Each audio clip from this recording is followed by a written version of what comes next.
Untuk aplikasi buku pinjaman, ini penggunanya cukup mudah. Jadi yang pertama dilakukan adalah mengisi kontrak atau ID, ini opsional ya. Bisa tergantung jadi kontrak sama ID, ini juga bisa dipanjangkan atau dipendekkan sesuai kebutuhan. Kemudian diisikan nama dari nasabahnya. Ini sebagai contoh saya isi ID 001, kemudian nama pelanggan atau klien saja ya, klien 1. Setelah itu ini bisa sampai 100.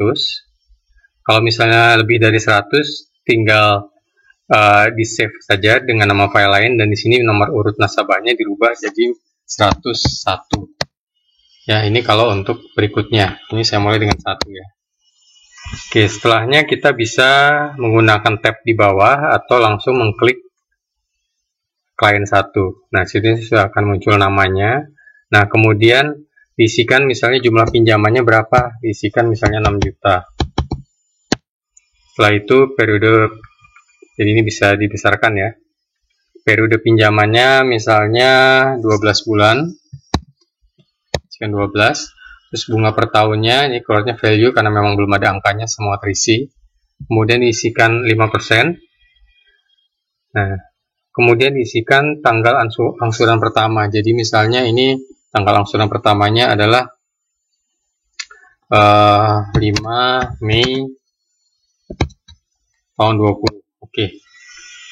Nah, jadi begitu masuk angkanya di sini sudah keluar. Nah, ini kan keluar seperti ini bukan error, tapi kolomnya kurang lebar, jadi bisa dilebarkan, bisa digeser di atas di sini, atau seperti yang saya lakukan tadi, hanya memilih kemudian di double klik ya. Jadi di sini sudah otomatis keluar. Jadi kemudian selanjutnya ini bisa dicetak langsung ya, dan diberikan ke nasabah atau sebagai referensi. Kemudian pada saat pembayaran kita bisa mengisikan di sini. Pembayarannya misalnya tanggal 5 Mei untuk pembayaran pertama. Ini saya menulisnya 5 Mei bukan 5 MEI ya, karena ini tergantung format dari Windows-nya. Dan Windows saya formatnya bahasa Inggris, dan mungkin Bapak dan Ibu juga formatnya sama. Jadi mengisikannya adalah seperti ini. Nanti dia akan berubah sendiri menjadi 5 Mei. Kemudian ini anggap saja pembayaran pertama. Kemudian jumlahnya, misalnya total angsurannya 513.000, ya oke, mungkin tidak ada uang tidak bulat kecuali lewat rekening bank. Ya, jadi di sini begitu 15.000, kelebihannya akan langsung menjadi saldo untuk pembayaran berikutnya.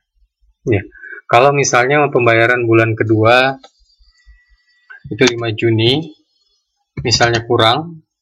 Ini saya ambil pembayaran yang misalnya ini untuk bulan kedua, pembayarannya misalnya 300.000 ya.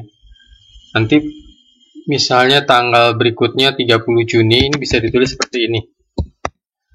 Ini untuk bulan kedua juga, ini sisanya misalnya anggap aja bayarnya 300.000 lagi ya. Jadi tidak harus sesuai, nanti akan muncul sisa saldonya di sini. Kalau kemudian kita kembali ke depan, kita akan melihat di sini, ini sesuai bulan berjalan. Jadi bulannya ini kan bulan Desember. Jadi akan muncul total belum dibayar sekian, ini total keseluruhan. Ya, kemudian tapi total yang jatuh tempo per tanggalnya adalah sekian. Pembayaran terakhir akan muncul, ini semua akan muncul secara otomatis. Sehingga nanti kalau sudah ada lebih dari satu klien, akan muncul rekapnya atau totalnya secara otomatis bisa dilihat di sini. Dan kalau mau dilihat per klien, tinggal diklik saja klien-klien yang ingin dilihat. Ya, penggunaannya hanya demikian, jadi cukup mudah ya.